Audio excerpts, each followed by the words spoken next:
আজকে খুব একটু মজা করেই আপনাদের সঙ্গে অনুষ্ঠান করতে চাই। জ্ঞানদা বাবু হ্যাঁ, সেই কারণেই তো।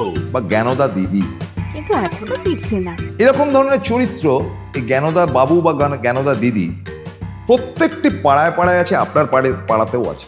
কে বলতে পারে আপনার ফ্যামিলিতেই হয়তো আছে, কিছু মনে করবেন না। এই যে জ্ঞানদা বাবু বা জ্ঞানদা দিদি, জ্ঞানদাই ধরবো কমনলি, এদের কাজ হচ্ছে জ্ঞান বিতরণ করা বিনামূল্যে, এবং সেটা তাদের একটা নেশা। দেখুন, জ্ঞান দিতে ছাড়ি না আমরা কেউই। ট্রামে বাসে চলার পথে কোনো কিছু একটা হলো, অনেকে উপযাচক হয়ে জ্ঞান দেন, এটা কি গন্ডগোল হয়ে গেল, কি হলো, ছি ছি ছি ছি ছি, এটা করলে এটা ভালো হতো, সেটা কি আমরা বলি না? নিশ্চিত। আমাদের কর্মক্ষেত্রে আমরা আমাদের জুনিয়রদেরকে জ্ঞান দিই।